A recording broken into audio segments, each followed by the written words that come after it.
Hare Nama Hare Nama eva kevalam Kalo nasteva nasteva nasteva gatiranyata.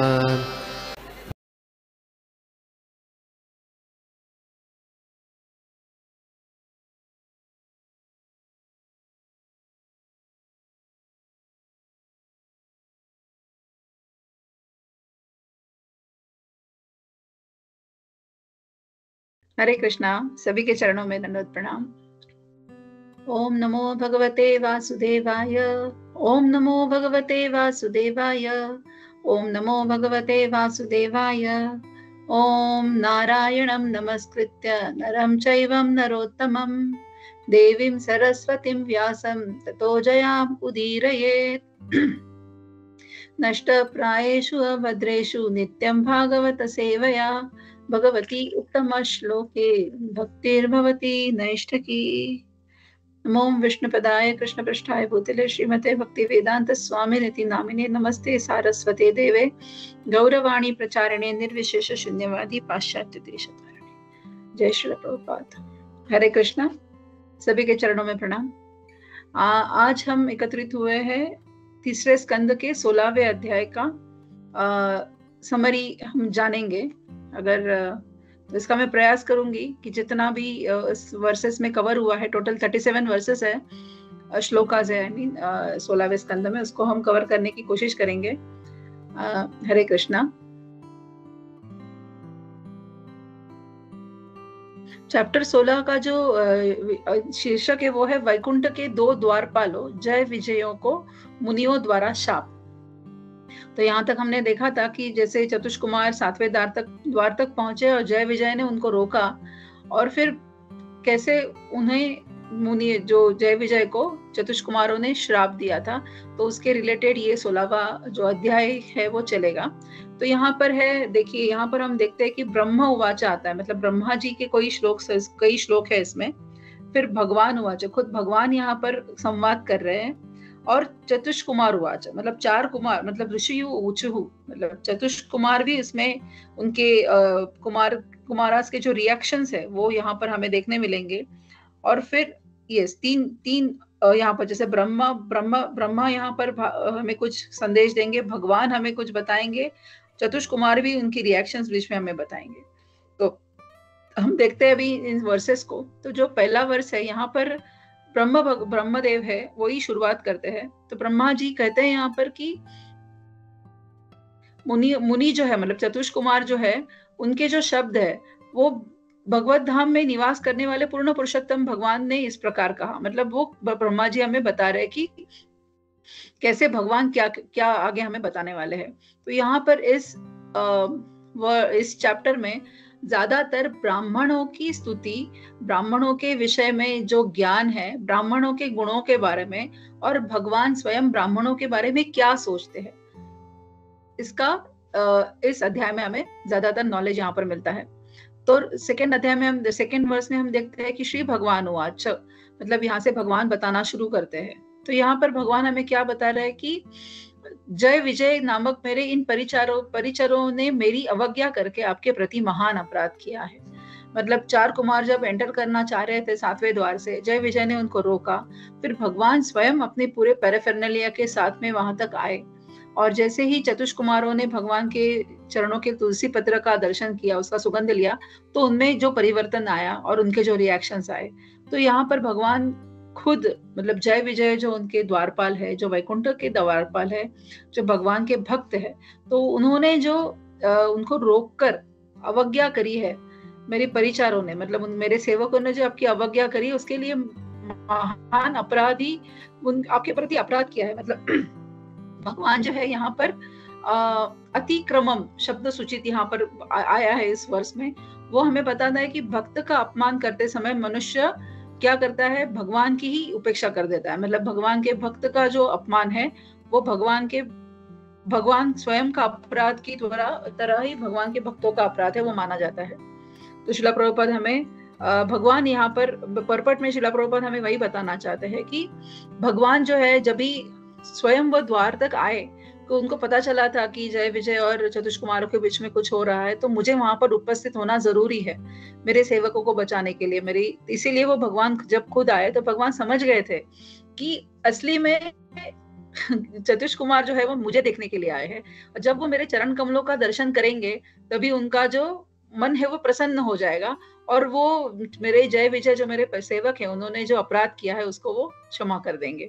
तो भगवान इतने दयालु है कि भक्त कोई भी अवरोध हो, भक्त से कोई भी मतलब कोई भी परेशानी आती है तो वो क्या करते हैं, वो किस तरह से उस परिस्थिति को, कठिन परिस्थिति को संभाल लेते हैं, और अपने चरण कमलों का दर्शन से वो क्या करते हैं, चतुष कुमार को जैसे उन्होंने शांत किया अपने चरण कमलों के दर्शन से, भगवान वो समझ गए, और इस तरह से भगवान स्वयं चलकर वहां तक आए थे।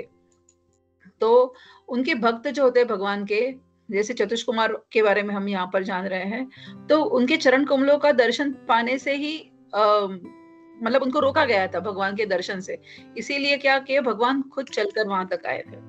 तो यह बात भी बहुत महत्वपूर्ण है कि लक्ष्मी जी भी उनके साथ तभी आई हुई थी यहाँ पर, है ना।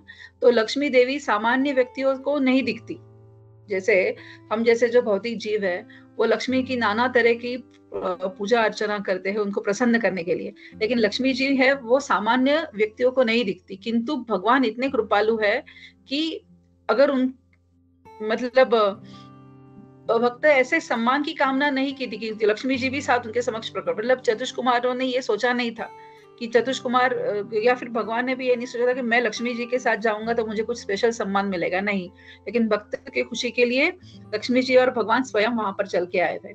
इसीलिए कहते भी है ना, अगर आपको लक्ष्मी जी को प्रसन्न करना है तो आपको भगवान नारायण की भी पूजा करना जरूरी है, तो उनके साथ ही लक्ष्मी जी आती है। तो आगे हम देखते हैं तीसरे श्लोक में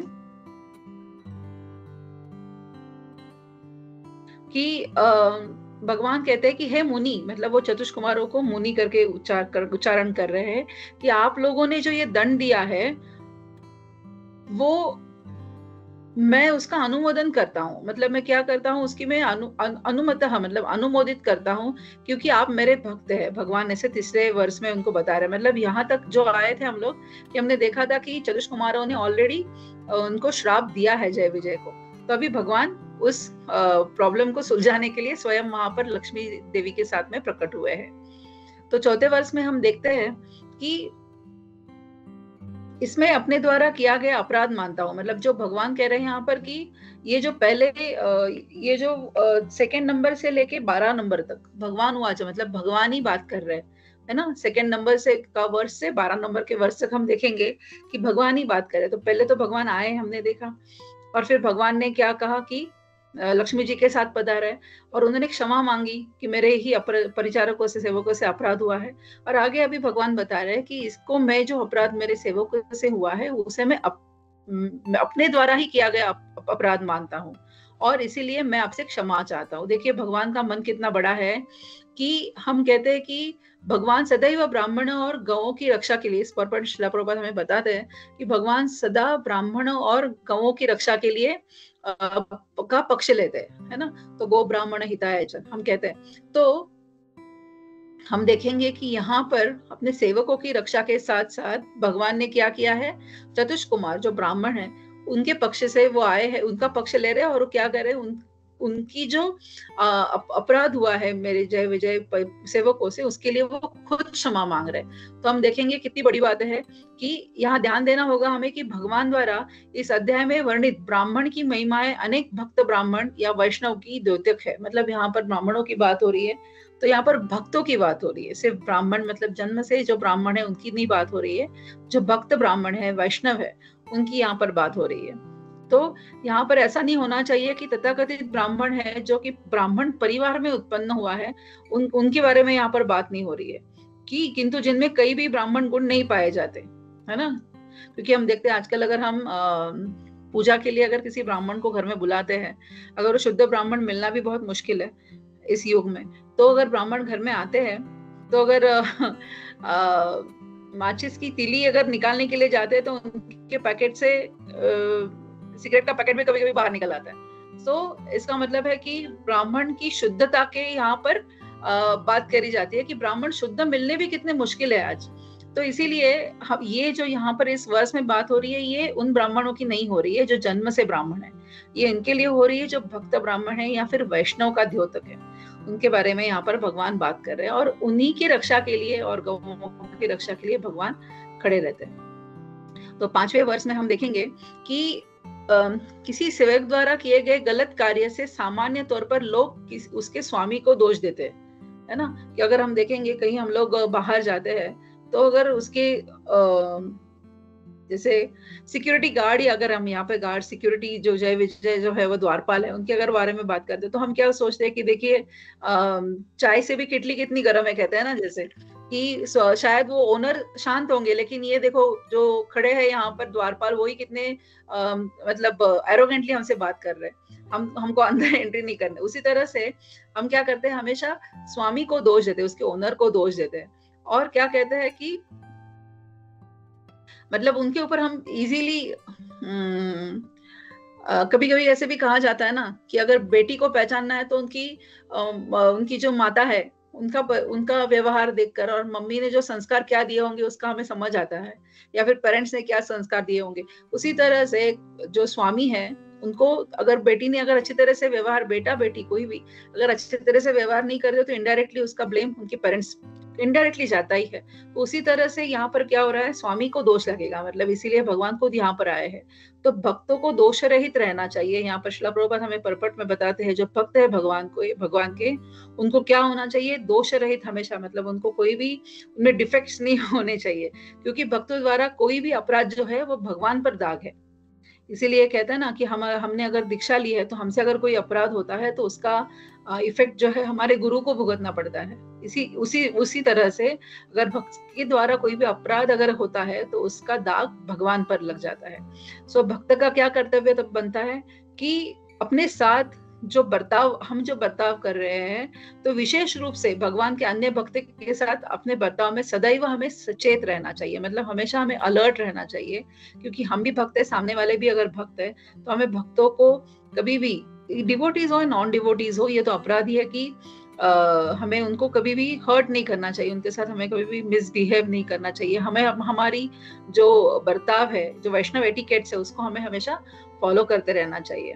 नहीं तो क्या होगा, जैसे यहाँ पर हुआ है कि भक्त द्वारा किया गया कोई भी अपराध का दाग भगवान पर लग जाता है। तो हमें हमेशा प्रिकॉशनरी यहाँ पर रहना है, श्रील प्रभुपाद हमें बता रहे हैं। तो अभी 6th वर्ष में हम देखते हैं कि संपूर्ण संसार में ऐसा कोई भी व्यक्ति यहाँ तक कि चांडाल भी, मतलब चांडाल जो है जो कुत्ते का मांस पकाकर खाता है, वह भी तुरंत शुद्ध हो जाता है अगर वो नाम, भगवान का नाम, मेरा नाम यश आदि गुणगान रूपी अमृत में कान से सुनते हुए स्नान करता है। भगवान खुद यहाँ पर ये बता रहे हैं हमें बात, क्योंकि ये भगवान उवाच वर्सेस में ही आ रहा है, अभी भी 6th वर्ष में है हम लोग, भगवान 12वें वर्ष तक हमें बताएंगे। तो यहाँ पर भगवान बता रहे हैं कि जो चांडाल योनि में भी जन्म हुआ है जिसका, अगर वो इंसान स्नान करते वक्त स्पेशली अगर मेरा नाम ले रहा है, मेरे यश आदि का गुणगान कर रहा है, तो वो भी तुरंत शुद्ध हो जाता है। अब आप लोगों को निश्चित रूप से मेरा साक्षात्कार आपने कर लिया है, वो बता रहे अभी चतुष कुमारों को कि आपने तो अभी मेरा साक्षात्कार अच्छी तरह से कर लिया है, तो अपनी ही भुजा को काटकर अलग करने में तनिक संकोच नहीं करूंगा यदि उसका आचरण आपके प्रतिकूल लगे। मतलब वो ब्राह्मणों को कह रहे हैं, चतुष कुमारों को, कि अगर कुछ गलती हुई है तो मैं उस गलती को अच्छी तरह से सुधारूंगा, भगवान यहाँ पर हमें बता रहे हैं। और इसीलिए वो चांडालों का यहाँ पर एग्जाम्पल दे रहे हैं कि अगर चांडाल भी अगर मेरा नाम यश का गुणगान करता है, मेरे गुणों का वर्णन करता है, कब कान से सुनते हुए स्नान करता है जब, तब वो क्या होता है, तुरंत शुद्ध हो जाता है। तो यहाँ पर श्रील प्रभुपाद हमें बता रहे हैं इस पॉपट में कि वैष्णव का मूल्यांकन उसके शरीर के आधार पर नहीं किया जाना चाहिए, है ना, क्योंकि यहाँ पर भगवान तो बोल रहे हैं कि चांडाल है तो वो भी शुद्ध हो सकता है, तो वैष्णव का मूल्यांकन क्या है, उसके शरीर से नहीं किया जाना चाहिए। क्यों ऐसा भगवान बता रहे हैं कि शास्त्र कहते हैं कि मंदिर के जो अर्च विग्रह है को कभी कोई काष्ठ या पत्थर का बना हुआ ना समझे, ना कोई उसे सोचने की निम्न जाति के आने वाले व्यक्ति जिसने कृष्ण भावनामृत स्वीकार किया है, क्योंकि उसकी निम्न जाति, क्योंकि ऐसे था पहले कि शूद्र जो होते थे उनको टेम्पल में एंट्री करना मना होता था, है ना। तो श्रील प्रभुपाद ऐसे विचारों को यहाँ पर निषेध कर रहे हैं कि भगवान के भक्त है, उनका मूल्यांकन शरीर या उनके जाति पाति से नहीं होना है। वैष्णव ही जो भगवान का शुद्ध भक्त है या फिर भगवान का नाम ले रहा है, भगवान के गुणगान कर रहा है, वही वैष्णव है। वो भगवान की मंदिर में आकर उनके अर्चे विग्रहों का दर्शन कर सकता है। तो जो भी कृष्ण भावनामृत ग्रहण करता है उसे ये पूर्णतया शुद्ध समझा जाता है। श्रील प्रभुपाद हमें यहाँ पर बता रहे हैं कि जो कृष्ण कॉन्शियसनेस में आते हैं, मतलब हमेशा कॉन्शियस उनका कृष्णा में ही लगा होता है, तो वो पूर्णतः शुद्ध समझा जाता है। कम से कम वह शुद्धि की प्रक्रिया में लगा हुआ होता है। मतलब प्रभुपाद उनको शुद्ध भक्त नहीं बता रहे यहाँ पर, वो कह रहे हैं कि एटलीस्ट उसने वो प्रक्रिया में वो तो जुड़ गया है कृष्ण भावनामृत की सिद्धांतों पर वो दृढ़, मतलब वो क्या हो रहा है, एकदम फर्म है उन सिद्धांतों पर। तो वो क्या हो जाएगा, धीरे धीरे, तुरंत ही, नॉट धीरे धीरे, प्रभुपाद कह रहे हो शीघ्र ही पूरी तरह से शुद्ध हो जाएगा। मतलब very soon that person will get purity उसमें आ जाएगी। क्यों आ जाएगी? क्योंकि उसने कृष्ण भावनामृत को अपनाया है ना। He is living his life in Krishna consciousness, तो इसीलिए वो तुरंत ही क्या हो जाएगा, शुद्ध भक्त हो जाएगा। तो यहाँ पर भगवान हमें ये विश्वास दिलाते हैं को सुरक्षा प्रदान करने के लिए तैयार रहते हैं, और चाहे उन्हें अपना शरीर का एक अंग भी काट के फेंकने की आवश्यकता क्यों न पड़े। श्रील प्रभुपाद हमें यहाँ पर यही बता रहे हैं कि भगवान बोल रहे हैं कि भगवान की भक्तों की जो सुरक्षा है उसको प्रदान करने के लिए वो किस हद तक जा सकते हैं। उनके शरीर का एक अंग भी उनको काटना पड़ेगा तभी वो रेडी है, लेकिन वो क्या करेंगे, हमेशा अपने भक्तों की सुरक्षा प्रदान करेंगे। तो कितना हमें सेफ महसूस होता है ना, कितनी सिक्योरिटी महसूस होती है यहाँ पर कि हमें क्या करना है, भगवान से अगर नाता जोड़ना है, हमें भगवान से हमें लविंग रिलेशनशिप यहाँ पर एक्सपेक्टेड है, तभी हमें ये पूरी तरह से प्रोटेक्शन मिल जाएगा। श्रील प्रभुपाद हमें यहाँ पर ये समझा रहे। तो 7वें श्लोक में हम चलते हैं। 7वें श्लोक में जो है भगवान आगे कह रहे हैं कि उनके भक्त और भगवान और उनके भक्त का मध्य जो संबंध है वो क्या है, दिव्यतः सुंदर है। मतलब इटर्नली इट्स ब्यूटीफुल, भगवान और भक्तों का जो संबंध है। क्योंकि हम देख रहे हैं यहाँ पर चतुष कुमार जो आए हैं, जय विजय को श्राप दिया है, तो भगवान अपने भक्तों को बचाने के लिए द्वार तक खुद आ गए हैं, हाँ, वो भी लक्ष्मी जी के साथ में।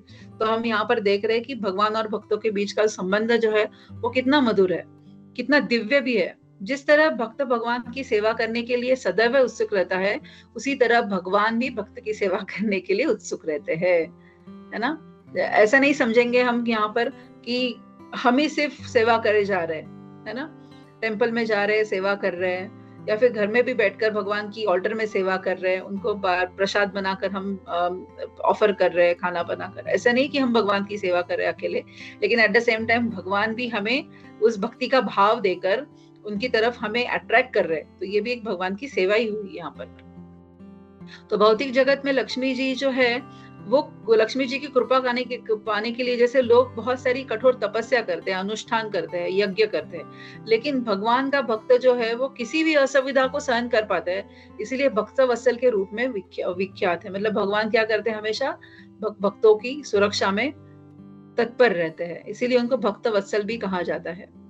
तो 8वें श्लोक में हम देखेंगे कि किसी जैसे कि जो भक्त होते हैं वो किसी भी ऐसे वस्तु को आस्वादन नहीं करते जो भगवान को अर्पित ना की गई हो। मतलब हमेशा भगवान के भक्त क्या करते हैं, भगवान को प्रसाद ऑफर करते हैं, खाना, और उसी के बाद ही वो प्रसाद पाते हैं, है ना। तो यहाँ पर ये बात क्यों आ रही है कि यहाँ पर यज्ञ की बात हो रही है इस वर्ष में, जो मेरे निजी मुखों में से एक है, यज्ञकर्ताओं के द्वारा डाली गई आहुतियों में मुझे उतना स्वाद नहीं मिलता जितना कि घी से सिक्त उन व्यंजनों से जो उन ब्राह्मणों के मुख में अर्पित किए जाते हैं, है ना। तो यहाँ पर वो प्रसाद की बात हो रही है यहाँ पर कि मुझे अर्पित कर दिए हैं, और जो प्रसाद मेरे प्रसाद से सदैव तुष्ट रहते हैं। तो जो ब्राह्मण हैं वो हमेशा क्या करते हैं, ब्राह्मणों का एक गुण है, जो शुद्ध भक्त है, वैष्णव है, ब्राह्मण है, वो क्या करते हैं कि हमेशा कोई भी चीज पाने से पहले भगवान को अर्पित करते हैं, और वो प्रसाद खुद पाते हैं। तो भगवान उस प्रसाद के प्यार में भगवान है ना। भगवान कह रहे हैं कि वो जो प्रसाद है वो मुझे सदैव तुष्ट करता है, संतुष्ट करता है। तो इस श्लोक से हमें यह स्पष्ट होता है कि भगवान जो यज्ञाग्नि तथा ब्राह्मण के मुख में के माध्यम से भोजन करते, है ना। भगवान क्या करते हैं, ब्राह्मण के मुख के माध्यम से भोजन करते हैं। अतः भगवान को संतुष्ट करने के लिए यज्ञ में अनेक वस्तुएं जैसे अन्न, घी आदि अर्पित की जाती है, ऐसे इस वर्ष में हमें बताया गया है। तो यहाँ से निष्कर्ष तो यही निकलता है कि यदि कोई एक ब्राह्मण है, एक ब्राह्मण जैसे वैष्णव को खिलाता है, तो यह लाखों यज्ञ करने से अच्छा है। मतलब यहाँ पर श्रील प्रभुपाद हमें बता रहे हैं कि 1,00,000 यज्ञ करने के बराबर क्या है कि एक ब्राह्मण या वैष्णव को खाना खिलाना। तो भगवान इससे संतुष्ट हो जाते हैं, खुश हो जाते हैं। इसीलिए क्या कहते हैं यहाँ पर, इस युग को कहते हैं हरे नाम एव केवलम कलौ नास्तेव नास्तेव नास्तेव गतिरन्यथा। मतलब यहाँ पर हरि नाम का यज्ञ किए बिना किसी को कोई गति नहीं मिलने वाली है ना। तो आध्यात्मिक जीवन तक ऊपर उठने का एकमात्र साधन क्या है। तो 9th वर्ष में हम देखेंगे कि भगवान यहाँ पर बता रहे हैं कि मैं अपनी अबाधित अंतरंगा शक्ति का स्वामी हूँ। देखो खुद भगवान बता रहे क्या कि मैं अपनी अबाधित अंतरंगा शक्ति का स्वामी हूँ तथा गंगा जल मेरे पाँव के धोने से निकलता हुआ जल है। मतलब जब भगवान के पाँव धुले जाते हैं तो उसमें से गंगा जल कौन धारण करता है अपने सिर पर, शिव जी धारण करते हैं अपने सिर पर। और हम जैसे भौतिक लोगों में जो जीव है उनका कल्याण करने के लिए ये जल है, गंगा जल इस धरती पर बहता है ना। तो यदि मैं वैष्णव के पैरों की धूल को अपने सिर पर धारण करूं तो मुझे ऐसा करने से कौन मना करेगा। यहाँ पर भगवान हमें यही बता रहे हैं कि गंगा जल का जो कंपैरिजन है वो चरणों की धूल, किसकी, वैष्णव के चरणों की धूल। हमने देखी है गोपियों का, जो हमने देखा है कि गोपियों का कैसे चरण की धूली गोपियों ने अपनी दी थी भगवान का सर दर्द उसको हटाने के लिए। तो यहाँ पर भगवान यही बता रहे हैं कि अगर मैं वैष्णव की पैरों की धूली अगर अपने सर पर धारण करूं तो ऐसा करने से मुझे कौन रोक सकता है। मतलब भगवान इतने भावग्राही है कि वो भक्तों के भाव को समझते हैं और भक्तों के भाव को वो अपनाते भी है और खुद भी उसको रेसिप्रोकेट भी करते हैं यहाँ पर। तो जब भगवान ही स्वयं वैष्णव और ब्राह्मणों का इतना आदर करते हैं तो फिर इन पुरुषों को ऐसा आदर प्रदान करने से कौन इनकार कर सकता है ना। भगवान ही हमें यहाँ पर ये सीख दे रहे हैं कि ब्राह्मणों को कैसा, वैष्णवों को, ब्राह्मणों को किस तरह से आदर देना करना जरूरी है कि उनकी धूली अगर हमारे माथे पे लगे तो उसका कितना महत्व होगा अगर भगवान खुद उस धूली को लगाना पसंद करते हैं, राइट। तो 10वां वर्ष हम देखेंगे, उसमें भगवान हमें बता रहे कि ब्राह्मण, गौ तथा निस्सहाय प्राणी मेरे ही शरीर है। मतलब यहाँ पर ब्राह्मणों और गौओं के ऊपर होने वाले अत्याचार जो है उसके बारे में अगर भगवान यहाँ पर बताना चाहते हैं कि वे क्रुद्ध सर्पों के समान हैं और वे पापी पुरुषों के अधीक्षक यमराज के गिद्ध जैसे दूतों की चोंचों से क्रोध में नोच डालोगे। ठीक है, तो यहाँ पर हमें श्रील प्रभुपाद बता दे आगे उसको एक्सप्लेन करते हुए कि ब्रह्म संहिता के अनुसार जो है गौ और ब्राह्मण, स्त्रियां, बच्चे, वृद्ध, ये क्या होते हैं, निसहाय है, ये सभी डिपेंड है किसी ना किसी के ऊपर। तो इन पांचों में से ब्राह्मण और गौवे जो है इस श्लोक में उसका विशेष उल्लेख यहाँ पर भगवान बता रहे हैं हमें, क्योंकि भगवान क्या है, ब्राह्मण और गौवों को सदा उनके हित के लिए सदा चिंतित रहते हैं, है ना, क्योंकि वो उनके लिए बहुत प्रिय है। मतलब स्त्रियां, बच्चे, वृद्ध, उसके अलावा जो गायें हैं और ब्राह्मण हैं उनके लिए क्या है, भगवान सदैव हमेशा एक चिंतित रहते हैं और उनके हित के हमेशा सोचते हैं। और उनमें क्या कहते हैं वो, क्योंकि वो वंदनीय है भगवान के लिए दोनों भी। तो जैसे यहाँ पर गिद्ध और सर्पों का, मतलब जो गिद्ध होता है क्या कहते हैं जिसको, गिधाड़, म्हणजे हिंदी में गिद्ध कहते हैं पर इंग्लिश में उसका वल्चर, और सांप जो है वो उनके साथ बुरी तरह से बर्ताव करते हैं। उस तरह से ही दूत असावधान अभिभावकों को साथ बुरी तरह पेश होते हैं। मतलब यहाँ पर ये दूत है जो जय विजय है जो खड़े हुए हैं, वो क्या करते हैं, सॉरी यमदूत के बारे में यहाँ पर बात है, यम के दूत है, वो क्या करते हैं, वो बुरी तरह से परेशान करते हैं किनको, ब्राह्मणों को और गौओं को, ऐसे यहाँ पर। और फिर भगवान जो है उनको रक्षा प्रदान करते हैं। तो अभी 11वें श्लोक में हम देखेंगे कि दूसरी ओर से जब लोग जो हृदय में पुलकित रहते हैं और अमृत तुल्य हंसी से आलोकित कमल मुखों से ब्राह्मणों द्वारा कटु वचन बोलने पर भी उनका आदर करते हैं, वे मुझे मोह लेते हैं। मतलब यहाँ पर भगवान हमें पहले तो बताया कि उनको कौन ना प्रिय है, जो ब्राह्मणों और गौओं को परेशान करता है वो उनको प्रिय नहीं है। But at the same time ऐसे लोग जो ब्राह्मणों द्वारा अगर गलत व्यवहार भी अगर वो करते हैं ब्राह्मण उनके साथ में, तभी भी वो चुपचाप उसको सहन करते हैं और उनका आदर करते हैं। ऐसे लोग जो है वो मुझे क्या करते हैं, मोह लेते हैं, है ना। वे ब्राह्मणों को मुझ जैसा ही मानते हैं और प्रिय वचनों से उनकी प्रशंसा करके उसी तरह से उन्हें शांत करते हैं। मतलब यहाँ पर श्रील प्रभुपाद हमें बता रहे कि जब कुबेर के पुत्र है ना, परपट में बता रहे श्रील प्रभुपाद, कुबेर के पुत्र नारद मुनि है, उनको शाप दिया, हाँ, नारद मुनि ने, लेकिन उस शाप पाकर भी कुबेर के पुत्रों ने उनका बदला नहीं लेना चाहा तभी, है ना। वो क्या किया, उन्होंने उनको संपूर्ण समर्पण कर दिया, और उसका रिजल्ट हम जानते हैं क्या हुआ आगे, है ना। कैसे नल कुबेर को कैसे गति प्राप्त हुई, हम जानते हैं उस कथा को। और इसी तरह से हमने देखा कि जय विजय जो है, 4 कुमारों ने शापित किया उनको, लेकिन उन्होंने रिएक्शन नहीं दिया, कटु रीति से उनको सामने वो पेश नहीं आए, उन्होंने क्या कर दिया, आत्मसमर्पण कर दिया। सो ब्राह्मणों तथा वैष्णवों के साथ बर्ताव करने की यही विधि होनी चाहिए। प्रभुपाद हमें इस कथा के माध्यम से बता रहे कि जो ब्राह्मण है या वैष्णव है, तो उनके साथ बर्ताव करने की क्या विधि होनी चाहिए, कि क्यों ऐसे होना चाहिए। ये विधि है कि उनके कटु वचन द्वारा, उनसे अगर कोई गलती भी बात करते हैं अगर हमसे, फिर भी हम इनको आदर देना चाहिए। ये विधि क्यों स्थापित हुई है, क्योंकि वो भगवान को मोह लेती है। भगवान यहाँ पे खुद बता रहे हैं कि ये जो है, ऐसे लोग जो है वो मुझे मोह लेते हैं, क्योंकि आपने क्या किया है, यहाँ पर ब्राह्मणों को आदर दिया है, तो ये भगवान को बहुत पसंद है। 12वें श्लोक में हम देखते हैं कि मेरे इन सेवकों ने अपने स्वामी के मनोभाव को न जानते हुए आपके प्रति अपराध किया है ना। भगवान बार बार फिर बता रहे हैं कि आपका जो मनोभाव है, आप क्या करने हैं, मेरा दर्शन पाने आए हैं, वो तो ये जय विजय नहीं समझ पाए, इसलिए उनके पास से ही अपराध हुआ है। तो इस कथन से हम क्या समझ सकते हैं कि भगवान अपने सेवकों को वैकुंठ वापस लाने के लिए कितनी चिंतित है, क्योंकि भगवान इस वर्ष में बता रहे हैं कि मैं अपने प्रति किया गया अनुग्रह मानूंगा यदि आप यह आदेश दे कि वे मेरे पास शीघ्र ही लौट आए।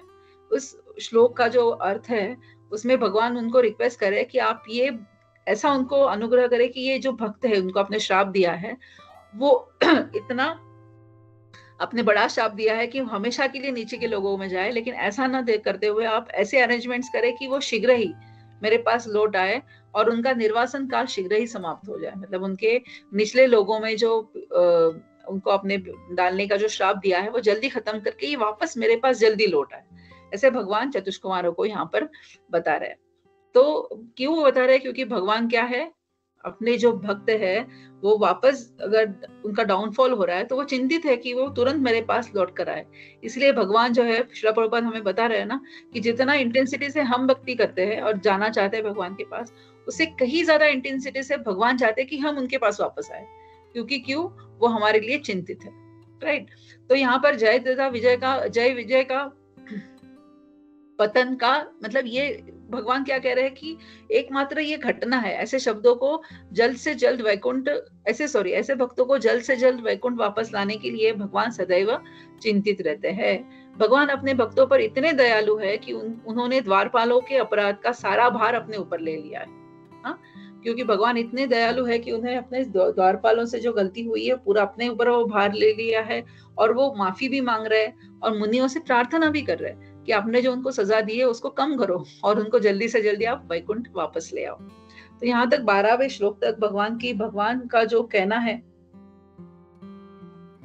जय विजय की चतुष्कुमारों के श्राप के ऊपर, ये यहाँ तक आता है। फिर आगे ब्रह्मा जी बताते हैं हमें 13वें श्लोक में कि यद्यपि मुनियों को क्रोध रूपी सर्प ने डस लिया था, किंतु उनकी आत्माएं भगवान के उस मनोहर तथा तेजपूर्ण वाणी को सुनकर अघाई नहीं थी, जो वैदिक मंत्रों की श्रृंखला के समान थी। मतलब यहाँ पर क्रोध तो आया था चतुष्कुमारों को, लेकिन ये भगवान की वाणी सुनकर वो क्या हो गए, वो शांत हो गए। तो 14 वर्ष में हम देखेंगे कि भगवान की अभी यहाँ पर है 13, 14, 15, ये 3 वर्ष ब्रह्मा जी बता रहे। एक तो उन्होंने बताया कि क्या हुआ, कैसे रिएक्शंस आए, शांत हो गए, हाँ, चतुष्कुमार। फिर आगे ब्रह्मा जी हमें बता रहे हैं कि भगवान की जो ये उत्कृष्ट वाणी है, हाँ, जो सुनी किन्होंने, चतुष्कुमारों ने सुनी, तो मुनियों ने उसे कान खोलकर सुना और उस पर मनन भी किया। अभी क्या हुआ, आगे कंफ्यूजन ऐसा क्रिएट हुआ है कि सुनकर भी वे ये नहीं समझ पाए कि भगवान क्या करना चाह रहे हैं अभी आप, है ना। वो नहीं समझ पाए क्लियरली, कि उन्होंने तो अच्छे से मन लगाकर सुना जो भगवान बता रहे थे, लेकिन वो समझ नहीं पाए कि भगवान क्या हमें बताना चाह रहे। तो परम पुरुष तथा उनकी वाणी में कोई अंतर नहीं है, क्योंकि वे परम पद पर स्थित है। है ना। तो ये चतुष कुमार जान गए थे कि ये परम वाणी है, क्योंकि ये परम भगवान जो है स्वयं हमें बता रहे हैं। लेकिन यहाँ पर उनको कंफ्यूजन है कि ये वाणी का तात्पर्य वो समझ नहीं पाए कि वो क्या कहना चाह रहा है। नहीं वे समझ सके कि भगवान उन पर क्रुद्ध है या प्रसन्न है। वो समझ नहीं सके कि भगवान हम पर चिंतित है, मतलब क्रोध आया है उनको या प्रसन्न हुए। मतलब ब्रह्मा जी ये हमें बता रहे हैं कि चतुष कुमारों का कंफ्यूज माइंड का स्टेट क्या था, ये इन श्लोक में हमें बताया जा रहा है। तो भी 4 ब्राह्मण ने क्या किया, मुनि उन्हें देखकर अति प्रसन्न थे और उन्होंने अपने संपूर्ण शरीर में रोमांच का अनुभव किया। तब उन भगवान से जिन्होंने अपनी योग माया से परम पुरुष की बहुमुखी महिमा को प्रकट किया था, वे इस प्रकार बोले। फिर आगे क्या आएगा, ब्रह्मा जी बता रहे हमें कि आगे जो ऋषि है चतुष कुमार है वो आगे भगवान से बात करेंगे। तो ऋषय उचुहु 16वें वर्ष में आता है। तो ऋषियों ने क्या कहा, हे भगवान, हम यह नहीं जान पा रहे हैं कि आप हमारे लिए क्या करना चाहते हैं, क्योंकि आप सबों के परम शासक होते हुए भी हमारे पक्ष में बोल रहे हैं, मानो हमने आपके साथ कोई अच्छाई की हो। चतुष कुमार इतने विशेष रूप से बोल रहे हैं, उनको पता चला था कि जय विजय द्वारपाल है, भगवान जिनको बचाने के लिए या फिर उनके लिए खुद द्वार तक चल के आए। मतलब जय विजय तो कोई सिंपल नहीं है, विशेष है। और इन विशेष लोगों को हमने तो श्राप दिया है, मतलब गलती तो हमसे हुई है, लेकिन फिर भी जय विजय ऐसे कंफ्यूज माइंड में है, क्योंकि भगवान ने क्या किया है, भगवान ने उनको उनकी स्तुति करी है, भगवान ने उनसे माफी मांगी है। तो इसीलिए जय विजय अब कंफ्यूज है कि आप हमारे पक्ष में बोल रहे हैं, हमसे तो अपराध हुआ है, फिर भी आपने हमारा पक्ष लिया है ना। तो यहाँ पर जय विजय भगवान से यही पूछ रहे हैं कि मुनिगण यह जान गए कि पुरुषोत्तम भगवान जो सबके ऊपर है, इस तरह से बोल रहे हैं मानो उनसे कोई गलती हो गई हो, मतलब कोई भगवान ने खुद ने गलती करी है, ऐसे ही भगवान यहाँ पर बता रहे हैं। तो 17वें श्लोक में हम देखेंगे आगे कि हे प्रभु, आप ब्राह्मण संस्कृति के परम निर्देशक है। अभी 14 से लेके 25वें श्लोक तक यही बताएंगे कौन, चतुष कुमार की रिएक्शंस क्या है। भगवान ने जो 12 श्लोक 12वें श्लोक तक जो बताए, अपनी बातें करी, कैसे वो ब्राह्मण गौओं को रिस्पेक्ट करते हैं और सब हमने अभी देखा। तो अभी ये आगे इन वर्सेस में क्या है, चतुष कुमारों की रिएक्शन है। पहले हमने देखा चतुष कुमार क्या हुए हैं, कंफ्यूज हुए हैं, वो नहीं जान पा रहे कि अपराध तो हमसे हुआ है, फिर भी भगवान कह रहे हैं कि मुझे माफ करो। ये क्यों ऐसे भगवान कह रहे हैं। तो हम चतुष कुमार यहाँ पर आगे बता रहे हैं कि भगवान सबों के परमात्मा है ना, आप तो सबके परमात्मा है। तो भगवत गीता में भी हम समझते हैं कि भगवान समस्त जो स्रोत है उनके क्या है, वही रचयिता है, ही इज प्रपितामह फॉर एवरीथिंग। तो इस तरह वे ब्रह्मा तथा शिव के भी स्रोत होते हैं, है ना। तो ऐसे ब्रह्मा वस्तुतः आप न केवल देवताओं के लिए अपितु ब्राह्मणों के लिए भी परम पूज्य विग्रह है। मतलब अभी क्या कर रहे हैं चतुष कुमार, भगवान की स्तुति कर रहे हैं, उनकी रिएक्शंस के बारे में यहाँ पर बात हो रही है। 18वें वर्ष में हम देखते हैं कि वो कह रहे हैं भगवान को कि आप सारे जीवों के शाश्वत वृत्ति के स्रोत है ना। You are the originating, you are the supreme personality, है ना। आप सभी के ओरिजिन हो, आप सभी के। तो आप धार्मिक नियमों के परम लक्ष्य है, आप अक्षय तथा शाश्वत रूप से अपरिवर्तनीय है। सो यहाँ पर हम देखते हैं श्रील प्रभुपाद हमें बता रहे हैं परपट में कि अर्जुन को जो उपदेश भगवान ने दिया है उसका निष्कर्ष क्या है, अन्य सारे धार्मिक कार्य का त्याग दो और केवल मेरे ही शरण में आ जाओ। सर्वधर्मान परित्यज्य माम एकम शरणम व्रज। भगवत गीता में ये सिद्धांत जो बता रहे हैं भगवान, ये क्या है, उसी को कॉन्फिडेंशियल नॉलेज कहा गया है, सर्वाधिक गुह्य ज्ञान है ये। क्या, सर्वधर्मान परित्यज्य माम एकम शरणम व्रज। तो भगवत गीता में ये भी कहा गया है कि कोई व्यक्ति अपने नियमित धार्मिक कर्तव्यों को दृढ़ता पूर्वक संपन्न करके यदि कृष्ण भावनामृत भावित नहीं बनता है तो तथाकथित धार्मिक सिद्धांतों का पालन करने में उसका सारा श्रम समय। मतलब यहाँ पर प्रभुपाद बता रहे, अगर आप कृष्ण कॉन्शियसनेस में आते हो और पूरी तरह से अपने चित्त को कृष्णमयी बना देते हो तो ही आपका ये कार्य सफल होगा।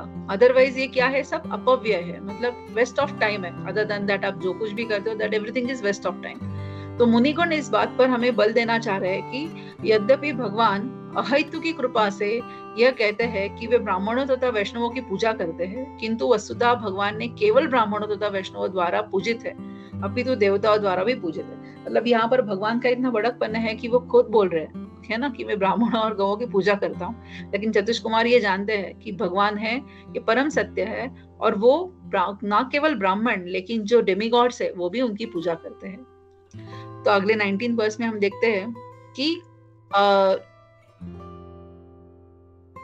जब किसी पर परमेश्वर की कृपा नहीं होती तब तक वो क्या करता है, बारंबार ये जन्म वृत्ति जरावधि के चक्र में ही सागर में आता ही रहता है ये।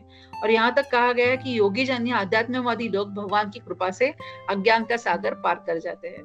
मतलब योगी हो या फिर आध्यात्मवादी हो, स्पिरिचुअली जो है एलिवेटेड है, या फिर किसी भक्ति योग में, ज्ञान योग, ध्यान योग में अगर जुड़ा है कोई भी व्यक्ति, तो वो सिर्फ अज्ञान का सागर कैसे पार कर सकता है, सिर्फ और सिर्फ भगवान की कृपा से। तो यहाँ पर इस वर्ष में कर्म योगी, ज्ञान योगी, ध्यान योगी और भक्ति योगी की भी बात हुई है ना। तो हम देखते हैं कि भगवत कृपा से भक्तगण जन्म तथा मृत्यु के अज्ञान को सरलता से पार कर सकते हैं और भगवान के नित्य धाम को प्राप्त कर सकते हैं। लेकिन ये सब करने के लिए क्या है, हमें भगवत कृपा मतलब भगवान की अहेतु की कृपा की बहुत ज्यादा आवश्यकता है, क्योंकि जब तक उनकी कृपा नहीं होगी तब तक हम कितने भी कोशिश करें, कितने भी हाथ पैर मारे इस भवसागर से बाहर निकलने के लिए, लेकिन हमारी ये कोशिश हमेशा विफल होती रहेगी जब तक हम पर भगवत कृपा नहीं बनेगी, भगवत कृपा, भक्तों की कृपा जब तक हम पर नहीं बनेगी। अपने मानव उद्देश्य को सफल जानकारी के लिए सबों को भगवान की कृपा की आवश्यकता पड़ती है ना। यहाँ पे चतुष कुमार के इस श्लोक के माध्यम से श्रील प्रभुपाद हमें यही बताना चाहते हैं कि हम सभी को ऐसा नहीं कि मैं मेरे बलबूते पे अकेली कर लूंगी जो मुझे करना है, या फिर मुझे तो पता चला है अभी सर्वधर्मान परित्यज्य माम एकम शरणम व्रज, भगवान ने ये उपदेश दिया है अर्जुन को, मतलब मुझे सब कुछ त्याग करके भगवान की शरण में जाना है। तो मुझे अब ये तो कॉन्फिडेंशियल नॉलेज तो मिल गया है, so I can do it on my own. लेकिन नहीं, जब तक भगवान की कृपा नहीं होगी तब तक ये पॉसिबल नहीं है। अब 20th वर्ष तक हम पहुंचे हैं, तो उसमें हम देखते हैं कि यहाँ पर लक्ष्मी जी का नाम आया है इस वर्ष में, कि जिनके चरणों की धूल अन्य लोग अपने शिरों पर धारण करते हैं, वही लक्ष्मी देवी आपकी पूर्व निर्धारित सेवा में रहती है। तो यहाँ पर चतुष कुमारों ने भगवान के साथ में लक्ष्मी जी का भी दर्शन किया है, इसीलिए वो उनको भी ग्लोरीफाई कर रहे हैं। और वो कह रहे हैं कि जो आपके चरणों पर किसी धन्य भक्तों के द्वारा अर्पित तुलसी दलों की ताजी माला पर, अच्छा मतलब यहाँ पर एक भौरों की बात हो रही है और लक्ष्मी जी की भी बात हो रही है, मतलब तुलसी देवी और लक्ष्मी जी, यहाँ पर चतुष कुमार दोनों की भी बात कर रहे हैं। वो कह रहे हैं यहाँ पर कि जिस तरह भौरों का राजा भगवान के चरण कमलों पर अर्पित तुलसी दलों पर मंडराता रहता है, उसी प्रकार लक्ष्मी जी इनकी तलाश देवताओं, ब्राह्मणों, वैष्णवों तथा अन्य सबको होती है, वह भगवान के चरण कमलों की सेवा में सदैव लगी रहती है। तो इससे हम क्या सीखते हैं कि प्रत्येक व्यक्ति भगवान का दास है, दासानुदास है ना। हम जानते हैं कि हम सब दास के दास, मतलब वैष्णव, गौड़ीय वैष्णव संप्रदाय में हमने यही सीखा है, दास दासानुदास, मतलब हम सिर्फ एक दास के नहीं, हम सभी जितने भी है, गुरुवे गौरचंद्राय राधिकाय तदालये कृष्णाय कृष्ण भक्ताय तद्भक्ताय नमो नमः, मतलब हम वहां तक सभी को प्रणाम करते हैं। तो प्रत्येक व्यक्ति क्या है, भगवान के दास का दास है। तो 25th वर्ष में हम देखते हैं कि हे प्रभु, आप अपने शुद्ध भक्तों के कार्यों के प्रति अत्यधिक अनुरक्त रहते हैं, फिर भी आप उन लक्ष्मी जी से कभी अनुरक्त नहीं रहते जो निरंतर आपकी दिव्य प्रेम भक्ति में लगी रहती है। मतलब यहाँ पर चतुष कुमारों में इतने कम समय में ये भी जान लिया कि जो इतर जनता है, डेमीगॉड्स है, वो लक्ष्मी जी की निरंतर सेवा में लगे रहते हैं उनको खुश करने के लिए, लेकिन वही लक्ष्मी जी आपकी सेवा में हमेशा लगी रहती है, लेकिन आप कभी उन मतलब अनुरक्त, आप कभी उनसे इम्प्रेस नहीं होते, या फिर आप कभी उनके पीछे नहीं होते, है ना, क्योंकि वो क्या कर रही है, हमेशा आपके चरण कमलों में आपकी सेवा में लगी होती है। और अपने वक्षस्थल पर श्रीवत्स चिन्ह के द्वारा आप किस तरह महामंडित किया भाग, वहां पर श्रील प्रभुपाद जो है लक्ष्मी जी के श्रीवत्सल लक्ष्म की मगा, यहाँ पर ये वर्ष में ये शब्द आया है, इसलिए श्रीवत्स मतलब लक्ष्मी का चिन्ह जो भगवान के हमेशा हृदय पर लक्ष्मी जी वास करती है, उसके बारे में यहाँ पर बात हो रही है।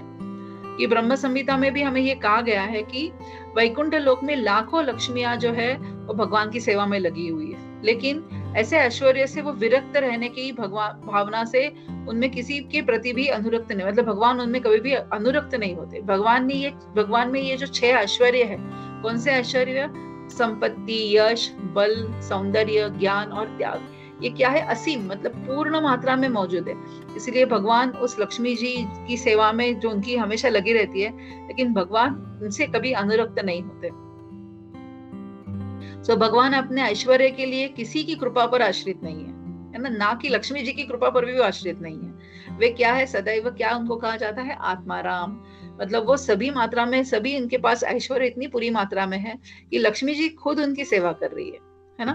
तो ऐसे भगवान जो है वो ब्राह्मण और वैष्णवों का आदर करते हैं, और जो भगवान के ही भक्त होते हैं, जो मतलब भगवान ही ऐसे, मतलब हमने देखा कि भगवान खुद कह रहे हैं कि मुझे कितनी उनकी चरणों की धूलि का भी मैं आदर करता हूँ, है ना। तो भगवान देखो, लक्ष्मी जी उनकी सेवा कर रही है, लेकिन भगवान जी उनको छोड़कर भक्तों की धूलि माथे पे लगाने के लिए तैयार है, और चतुष कुमारों को अपने जय विजय द्वारा किए गए अपराध के लिए क्षमा मांगने के लिए भी तैयार है। कितने भक्त वत्सल है भगवान, यहाँ से हम समझ सकते हैं। वो 22nd वर्ष में हम देखते हैं कि हे प्रभु आप साक्षात धर्म है। मतलब अभी भी क्या हो रहा है? चतुष कुमारों के रिएक्शन हम पढ़ रहे हैं, चतुष कुमार भगवान को कैसे ग्लोरीफाई कर रहे हैं हम पढ़ रहे हैं। हे प्रभु हम साक्षात, आप साक्षात धर्म है, अतः आप तीनों युगों में अपने को प्रकट करते हैं और इस तरह से इस ब्रह्मांड की रक्षा करते हैं जिसमें चर तथा अचर प्राणी रहते हैं। मतलब चतुष कुमार जो नीचे के लोगों से, मतलब एक द्वार दूसरा द्वार ऐसे करते करते 7वें द्वार तक आ गए हैं, तो वो जानते हैं कि नीचे के लोगों में क्या क्या हो रहा है और कैसे भगवान अवतरित होते हैं, ये भी वो जानते हैं क्योंकि वो ब्राह्मण है, तो उनको वो नॉलेज तो है, ज्ञान तो है उनको, इसीलिए वो भगवान का दर्शन पाने के लिए वहां तक पहुंचे हैं। तो आप शुद्ध सत्व रूप तथा समस्त आशीषों को प्रदान करने वाली कृपा से देवताओं तथा द्विजों मतलब ब्राह्मणों के बारे में यहाँ पर बात हो रही है, रजो तथा तमो गुणों को भगा दे।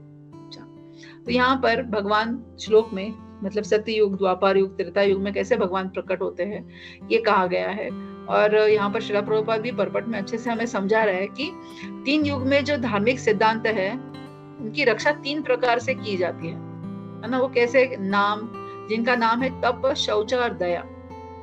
हाँ, और कलयुग में जब आते हैं तो हम देखते हैं कि हम जो रेगुलेटरी प्रिंसिपल्स फॉलो करते हैं उनमें कैसे तप, शौच और दया का भी इन आध्यात्मिक जो 3 गुण हैं उनको कैसे हम इस क्या कहते हैं जो हम लोग 4 रेगुलेटरी प्रिंसिपल्स फॉलो करते हैं उसमें ये तीनों भी कैसे हम उसकी केयर करते हैं, मतलब उनको हम डिसओबे नहीं करते, हम उनको फॉलो करते हैं। तो यहाँ पर हम देखते हैं कि यहाँ पर श्रील प्रभुपाद ने महाप्रभु के छन्ना अवतार के बारे में बात करी जो कलयुग में आया है ना। तो गोपियां, राधा रानी है ना, भगवान जानते हैं कि कैसे राधा रानी, कैसे गोपियां मुझसे इतना प्रेम करती है, तो वो भाव को चखने के लिए, वो क्या भाव है एक्चुअली जो क्या आनंद देता है राधा रानी है ना।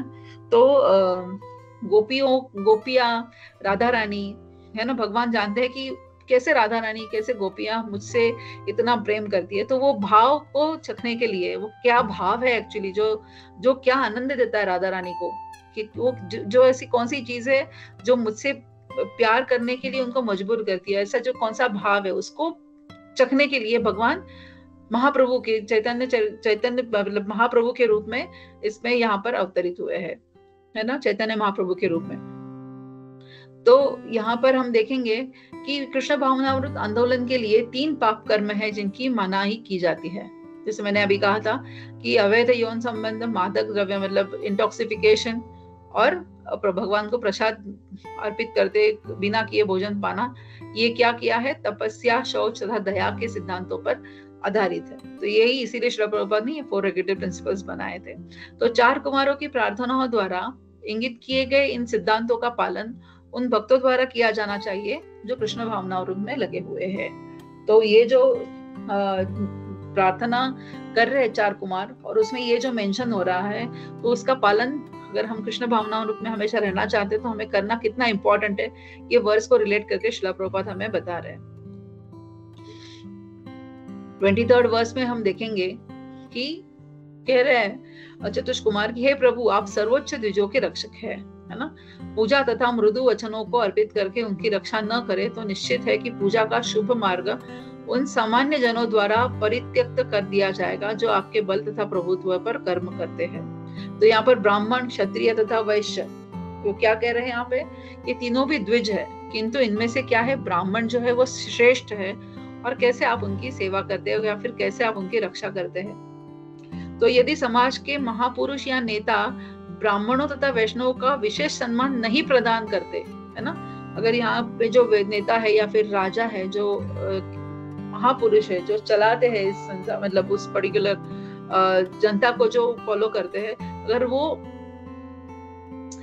ब्राह्मणों को या फिर विशेष सम्मान नहीं देता है, तो क्या होता है, उनके अगर मधुर वाणी से उनसे मतलब अच्छी तरह से उनको बात नहीं करता है अगर उनसे, या फिर उनको वो रिस्पेक्ट नहीं करता है, तो अगर उनको वो जो सुविधा है, एक्सपेक्ट है, वो नहीं अगर दे रहा है, तो क्या होता है कि सभ्यता की प्रगति का मार्ग ही नष्ट हो जाएगा। क्योंकि ये जो वैष्णव है, ये महापुरुष है, ये ब्राह्मण है, वो क्या सभ्यता के मार्ग पर चलने वाले लोग हैं। अगर उनको रिस्पेक्ट नहीं दिया समाज में, तो वो मार्ग ही पूरा नष्ट हो जाएगा। और भगवान स्वयं इसकी हमें शिक्षा देना चाहते हैं, और इसीलिए 4 कुमारों ने उनकी इतनी प्रशंसा की है।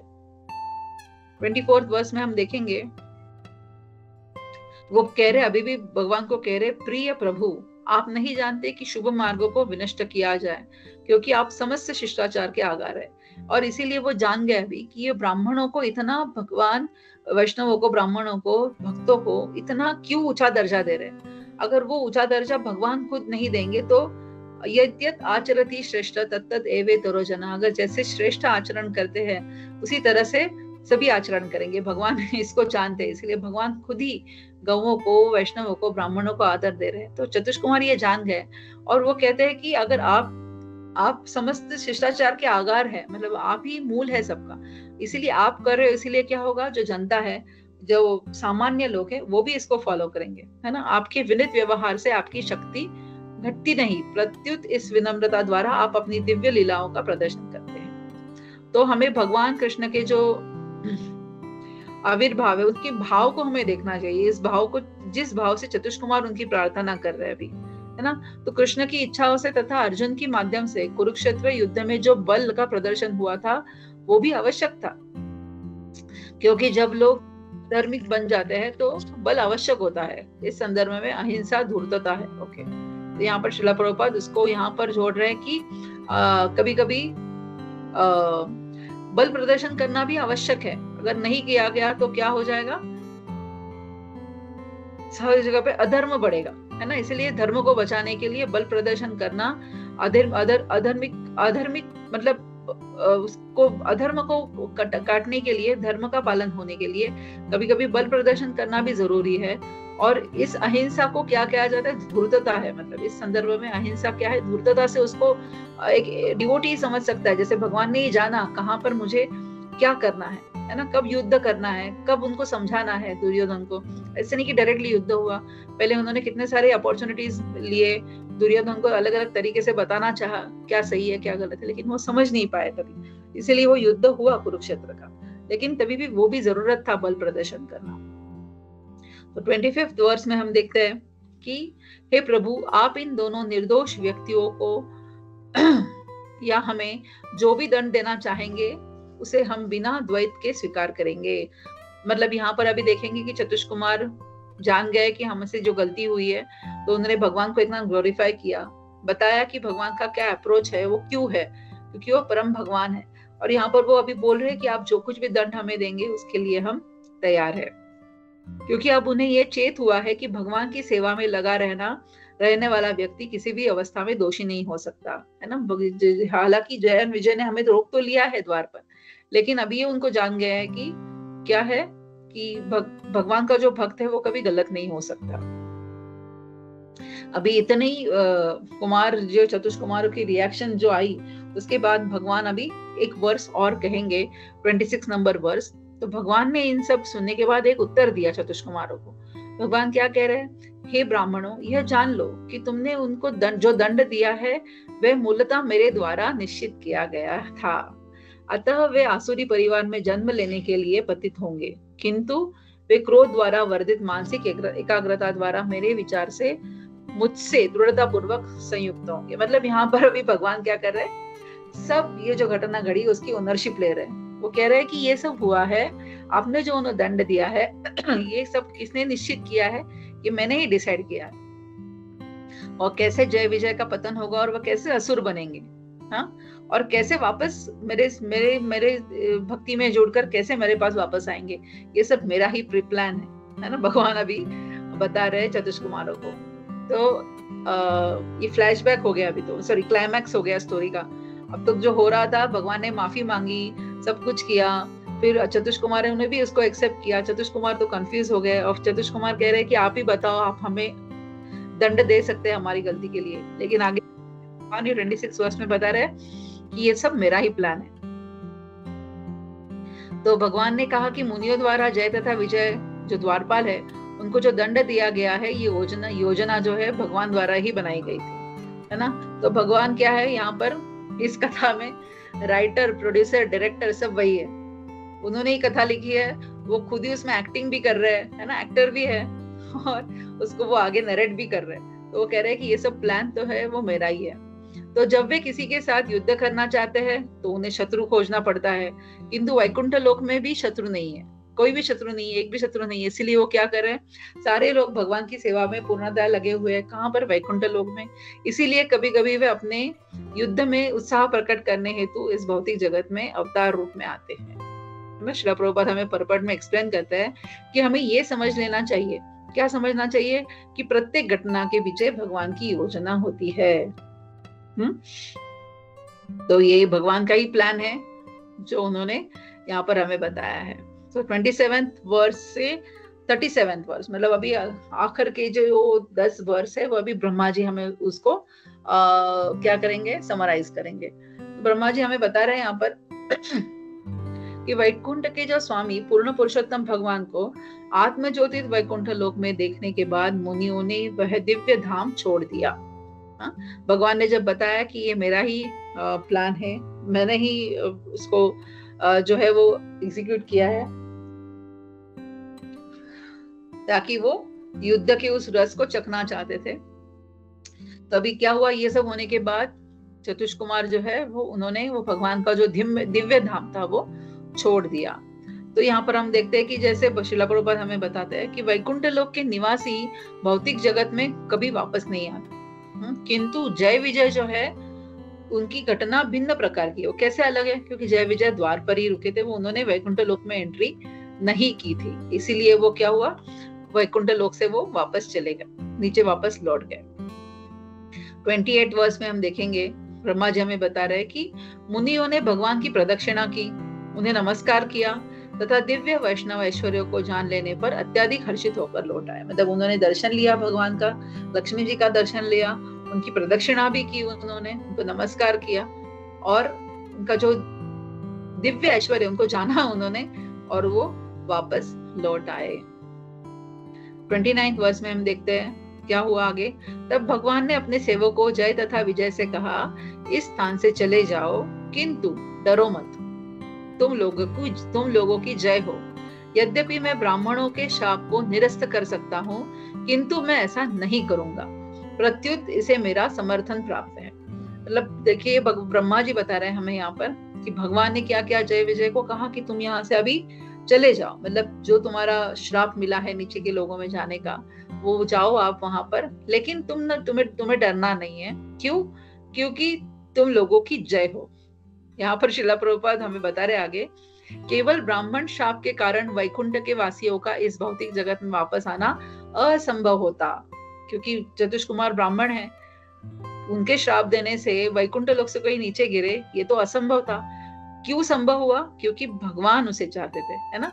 भगवान ने इन तथाकथित दोषियों को विशेष रूप से आशीर्वाद दिया कि तुम लोगों की जय हो। ये मतलब चतुष कुमार को श्राप को वो तो लौटा भी सकते थे, तो लेकिन उन्होंने लौटाया नहीं। उन्होंने क्या किया, कम कराया। एटलीस्ट 3 जन्म तक तो मैं युद्ध का स्वाद ले लूं उनके साथ में, है ना। जय विजय जो अलग अलग जन्म में आएंगे असुरों के रूप में, तो उतना मैं युद्ध का स्वाद ले सकता हूँ। इसीलिए भगवान ने क्या किया, ब्राह्मणों का शाप को मैं निरस्त कर सकता हूँ, लेकिन मैंने वो नहीं करूंगा। लेकिन तुम डरो मत, जय तुम्हारी ही होगी, है ना। ऐसा मेरा समर्थन, क्योंकि इस सभी को क्या है, मेरा समर्थन प्राप्त है। तो यहाँ पर एक घटना हम देखते हैं कि भगवान जिसे एक बार स्वीकार कर, वह भक्त कभी पतित नहीं होता। यही इस घटना का निष्कर्ष है, क्योंकि जय विजय को तो उन्होंने स्वीकार कर लिया है, इसीलिए वो कभी पतित नहीं होंगे, उनका जय होगा और वो वापस वैकुंठ लोक चले आएंगे। 30th वर्ष में हम देखते हैं कि ब्रह्मा जी बोलते हैं कि वैकुंठ से यह प्रस्थान लक्ष्मी जी ने पहले ही बतला दिया था, क्योंकि एक बार ऐसा भी हुआ था कि जब जय विजय ने लक्ष्मी जी को भी रोका था द्वार पर। एक कथा में हम उसको जानते हैं, लेकिन लक्ष्मी जी ने इसलिए पहले से ही बता दिया था कि ये वे क्रुद्ध थी, उनको भी क्रोध आया था, क्योंकि जब उन्होंने मेरा धाम छोड़ा और वे फिर लौटी तो तुमने उन्हें द्वार पर रोक लिया जबकि मैं सो रहा था। तो ये भी एक घटना पहले भी हुई है, जय विजय ने लक्ष्मी जी को रोका था, तभी भगवान सो रहे थे, इसीलिए वो नहीं आ पाए तभी वहां पर। लेकिन लक्ष्मी जी भी ये पहले ही बता चुकी थी कि आपको, इनको जय विजय को बता चुकी थी कि आपको एक बार वापस नीचे के लोगों में जाना पड़ेगा। तो 31st वर्ष में हम देखते हैं कि भगवान ने जय तथा विजय नामक दोनों वैकुंठ वासियों को आश्वस्त किया। क्या आश्वस्त किया? कि क्रोध में योगाभ्यास द्वारा तुम ब्राह्मणों की अवज्ञा करने के पाप से मुक्त हो जाओगे और अत्यल्प अवधि में मेरे पास वापस आ जाओगे। भगवान ने उनको ये आश्वासन दिया कि क्रोध में जो आकर जय चतुष कुमार ने आपको श्राप दिया है, उससे आप जल्दी मुक्त हो जाओगे और तुरंत मेरे पास वापस आओगे। तो भगवान भक्ति योग के अभ्यास के बल पर ब्राह्मण श्राप से मुक्त हो जाएंगे, है ना। भगवान जय विजय को क्या बोल रहे हैं? आप जब भक्ति योग करोगे, श्रील प्रभुपाद परपट में हमें बता रहे हैं कि आप जब भक्ति योग करोगे तभी आप ये ब्राह्मण के श्राप से क्या होगा, मुक्त हो जाओगे। और भक्ति योग इतना शक्तिशाली है। क्यों शक्तिशाली है? कि वो सुर और असुर दोनों इससे लाभ उठा सकते हैं। यदि भगवान की सदैव चिंतन अगर करता है, जैसे हमने देखा चांडाल भी है, अगर वो भगवान का चिंतन भी कर रहा है तो वो भी शुद्ध बन सकता है ना। इतनी ताकत है इस भक्ति योग में। तो भक्ति योग का मूल सिद्धांत क्या है? कि परमेश्वर के विषय में निरंतर आप चिंतन करते रहो, है। मन मना भव मद भक्तो मध्याजी माम नमस्कुरु, सदैव मेरा चिंतन करो। चाहे कोई भी इस तरह से चिंतन करे, इससे कोई अंतर नहीं पड़ता। मतलब वो उसको जाति पाति शरीर के रूप से कोई फर्क नहीं है, कोई भी इसका चिंतन हमेशा कर सकते हैं, भगवान का चिंतन। और वो कैसे भगवान के पास वापस आ सकता है। और यही भक्ति योग का, श्रील प्रभुपाद हमें बता रहे, यही भक्ति योग का मूल सिद्धांत है। तो इस युग में, कलयुग में, विष्णु का चिंतन क्या मतलब कृष्ण का चिंतन भगवान कैसे कर रहे हैं? हरे कृष्णा कृष्ण कृष्ण हरे हरे, हरे राम राम राम हरे हरे। इस कीर्तन द्वारा हम क्या करते हैं? हमेशा भगवान का चिंतन करते हैं। तो भागवत के इस कथन से ऐसा लगता है कि यदि कोई कृष्ण का चिंतन शत्रु के रूप में भी करता है तो यह विशेष योग्यता क्या है? कि उसके सारे पापों को धो डालता है। 32nd वर्ष कि वैकुंठ के द्वार पर इस प्रकार बोलकर भगवान अपने धाम लौट गए, जहां पर अनेक स्वर्गीय विमान तथा सर्वपरि संपत्ति तथा चमक दमक रही थी। मतलब इस वर्ष में 32nd वर्ष में क्या हुआ है? अभी भगवान भी चतुष कुमार लौट गए वापस। भगवान ने जय विजय को भी कहा, तुम लोग चले जाओ, जो तुम्हें श्राप मिला है उसको भुगतने के लिए, लेकिन डरना नहीं, विजय तुम्हारी होगी। और इतना कहकर अभी भगवान भी क्या कहे, अपने धाम लौट गए। और तभी क्या क्या वहां पर पैराफेरने लिया था उसका वर्णन यहाँ पर आया है कि बहुत सारे विमान तभी वहां पर भी मौजूद थे। तो आगे देखते हैं हम 33rd वर्ष में, किंतु वे दोनों द्वारपाल जो कि देवताओं में सर्वश्रेष्ठ थे, जिनका सौंदर्य तथा कांति ब्राह्मणों के शाप से उतर गए थे, खिन्न हो गए और भगवान के धाम वैकुंठ से नीचे गिर गए। किसको पसंद आता ना कि भगवान के धाम से नीचे गिर जाए?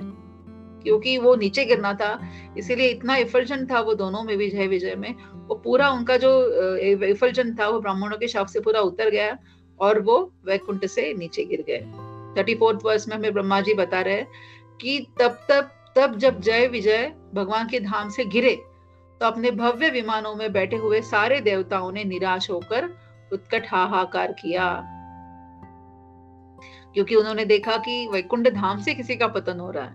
तो वो देखकर जो देवी देवता है वो भी निराश हो गए, क्योंकि हम जानते हैं जैसे हम मृत्यु लोक में हैं, एक पर्टिकुलर अवधि के बाद में हमें सभी को देह छोड़ना है। उसी तरह से अगर स्वर्गलोक में देवी देवता रहते हैं तो उनका भी एक समय आएगा जब भी उनको वो शरीर छोड़कर वापस आना है।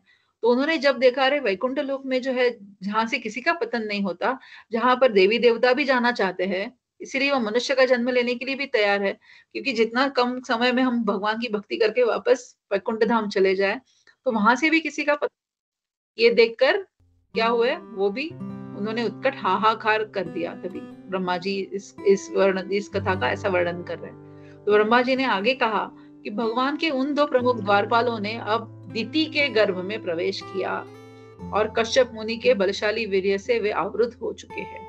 मतलब जय विजय जिनका पतन हुआ, वो अभी क्या किया है, उन्होंने दिति माता के गर्भ में प्रवेश कर लिया है। तो यहाँ पर इस वर्ष में थोड़ा सा गर्भधान संस्कार के बारे में प्रभुपाद ने हमें बताया है, और उसको वो गर्भधान संस्कार को अति महान विज्ञान बता रहे हैं श्रील प्रभुपाद। हाँ, ऐसे कोई इजी छोटी मोटी बात नहीं है, पर ये अति महान विज्ञान है कि किस सोल को हम इनवाइट कर सकते हैं। तो जैसे जय विजय ने अभी दिति माता के गर्भ में एंट्री किया है।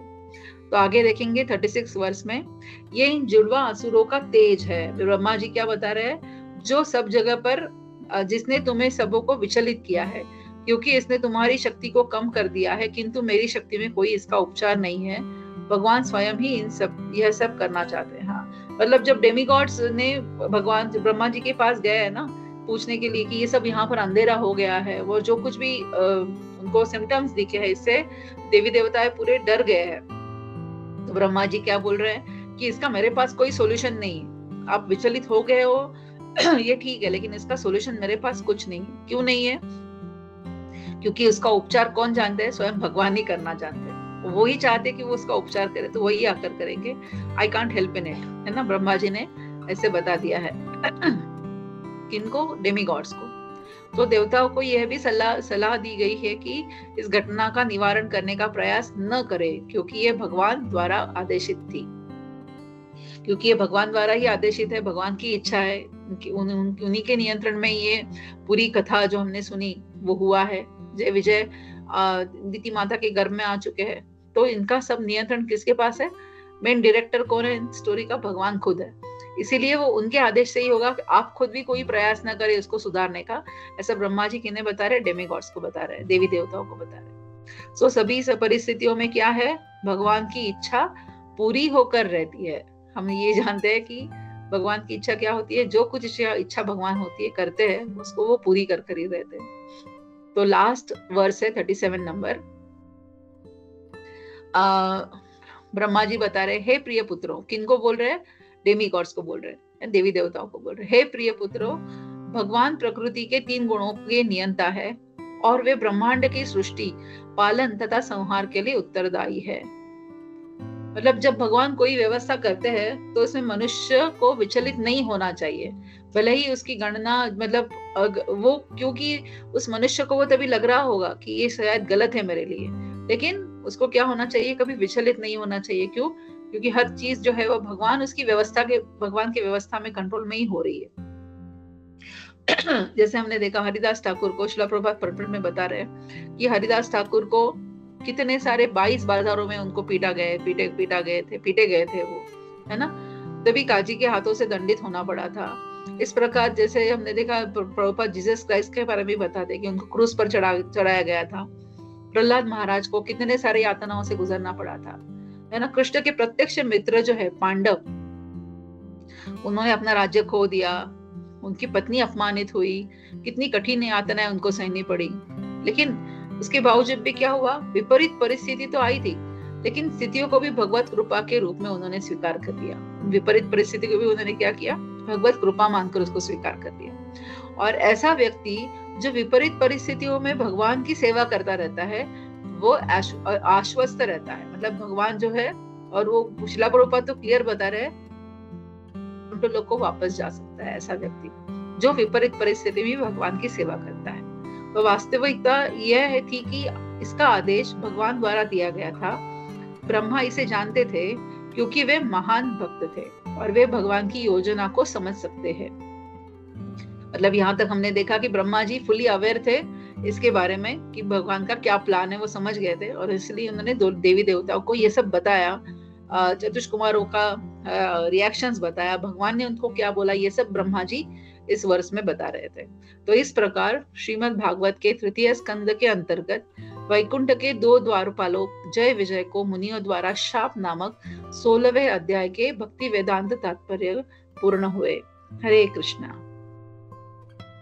हरे कृष्णा। सभी के चरणों में। हरे कृष्णा। थैंक यू माता जी। बहुत अच्छे से पूरा जो अध्याय था वो पूरा समराइज किया एंड वेरी नाइसली पूरा जो अध्याय था वो कवर किया माता जी। स्टार्ट में मुझे लग रहा था शायद आज कवर होता है या नहीं, पता नहीं, but very nicely cover. Thank you माता।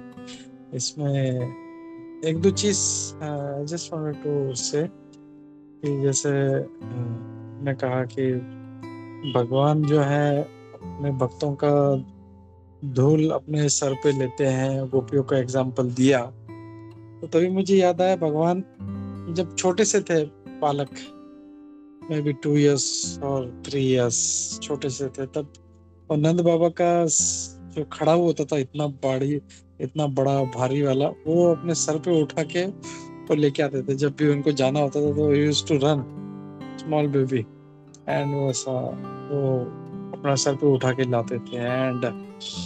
एंड ऐसा नहीं था कि वो he is doing out of, मतलब ऐसा वो छोटा बच्चा है इग्नोरेंट जैसा दूसरे लोग करते, वैसे नहीं। He knows he is my pure devotee, और उसके लिए वो ऐसा करते थे। एंड इवन हम लोग देखते हैं कि जयदेव गोस्वामी जी जो हैं, जयदेव गोस्वामी जी का जो लिख रहे थे, उनका अपना कविता लिख रहे थे, तो उसमें उनको पूरा दृष्टांत होते रहता है, ऐसा हो रहा है, ऐसा हो रहा है, ही यूज्ड टू राइट। तो एक बार ऐसा हुआ कि उनको दिखा कि भगवान श्रीमती राधा रानी का चरण अपने सर पे रख रहे हैं, तो immediately stopped, he was shocked. अरे ये क्या है, ऐसे कैसे हो सकता है? वो तो नहीं, दिस इज नॉट पॉसिबल, कुछ तो गड़बड़ है। तो वो पेन वेन सब रखते हैं और अपनी वाइफ को बोलते हैं मैं जरा नहा के आता हूँ, और 2 मिनट में फिर से वापस जयदेव गोस्वामी जी आते हैं, और फिर आते हैं, बोलते हैं अरे भाग्यवान चलो मैं खत्म करता हूँ, तुम फटाफट प्रसादम लेके आओ। और फिर जयदेव गोस्वामी जी उसको लिखते हैं, पूरा कंप्लीट करते हैं उसको, और प्रसाद खाते हैं और फिर चले जाते हैं। और थोड़ी देर में फिर वापस जयदेव गोस्वामी आते हैं, अरे भगवान कहाँ है, चलो प्रसादम लेके आओ। तो उसकी वाइफ कंफ्यूज्ड, अरे बोलते क्या हो गया तुमको आज? बोलता अभी तो प्रसादम खाया। बोलो कौन सा प्रसाद खाया मैंने? बोलता अभी तुम तो आए ना, तुमने बोला मुझे कंप्लीट करना है, ये मुझे याद आ गया, तो तुमने कंप्लीट किया और फिर बाद में प्रसादम भी खाया। तो बोलते क्या बात कर रही हो? बोला हाँ। बोला ये देखो, और फिर बुक दिखाती है, तो Jayadev Goswami so much in ecstasy, वो पढ़ते हैं, जब वो पढ़ते हैं तो वही जो पूरा जो उनको दिख रहा था वही स्टैंजा भगवान, एक्चुअली वो भगवान खुद आते हैं और उन्होंने लिखा था कि भगवान जो है राधा रानी का चरण अपने सर पे रखते हैं, and he so much in ecstasy. और वो फिर अपने वाइफ को भी बोलते हैं तो कितना भाग्यशाली है, मतलब ही इज क्राइंग एंड से कि भगवान ने तेरे हाथों से प्रसाद ग्रहण किया। सो हम लोग देखते हैं कि भगवान is really merciful and he does that out of love. जैसा एक से एक माँ है, अगर माँ अपने बच्चे से प्रेम करती है तो उसके लिए कुछ भी करती है, तो वैसा ही उतना ही प्योर प्रेम जो है, ये may be more than that. ये तो एक प्रभुपाद जी जैसा बोलते हैं ना कि मटेरियल वर्ल्ड में दैट इज द क्लोजेस्ट, जिसमें कोई हेतु नहीं होता, कॉजलेस लव एक माँ का अपने बच्चे के लिए। तो भगवान का उसका कई गुना ज्यादा है उसका उससे, and he does that for that. तो वो मुझे एक याद आया था। थैंक यू माता। Hare Krishna. Hare Krishna Prabhu ji, thank you so much for giving opportunity first of all. तो मैं पूरा वर्ष पढ़ पाई एज यूजुअल प्रभु जी, कि मैं इसका थोड़ा अध्ययन कर पाई, पता नहीं कितना रख पाई आप सबके सामने, पर मैंने अध्ययन जो किया वो मुझे एक अपॉर्चुनिटी मिली, वो 16th वर्ष पूरा स्कंद को, मतलब वो पूरा अध्याय समझने की।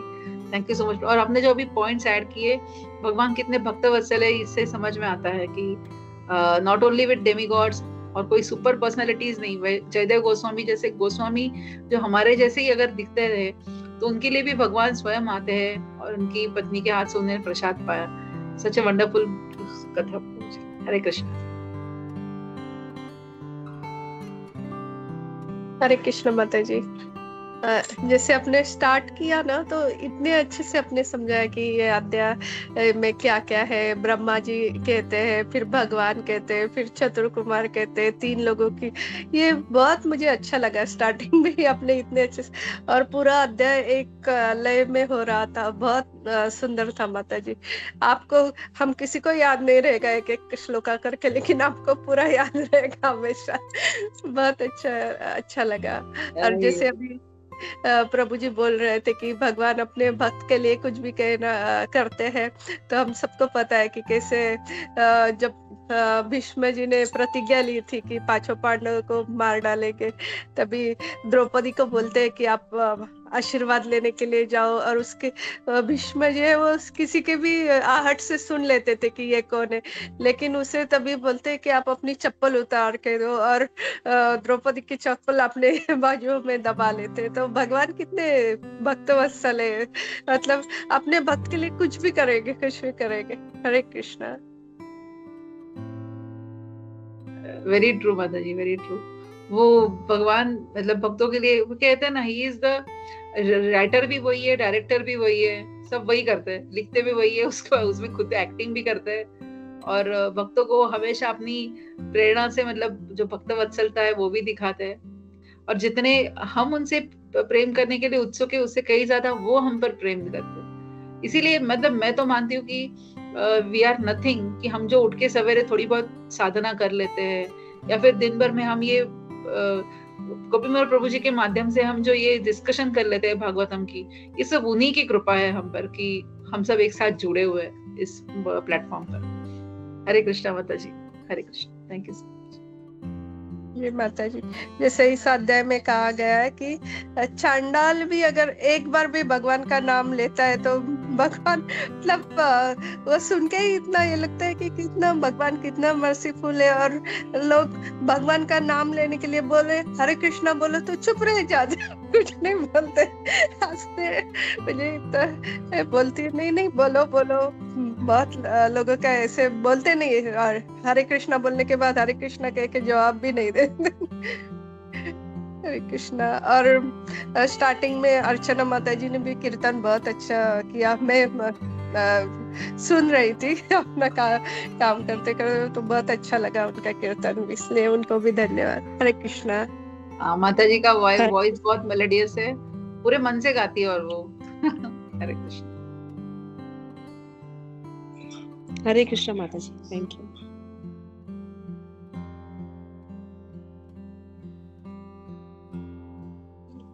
ठीक है, तो हम लोग रुकते हैं। Thank you very much once again माता। हरे कृष्णा। ग्रंथराज श्रीमद् भागवतम की जय, श्रील प्रभुपाद की जय, इस्कॉन गुरु वृंद की जय, सभी प्रकृति भक्त वृंद की जय। हरे कृष्णा।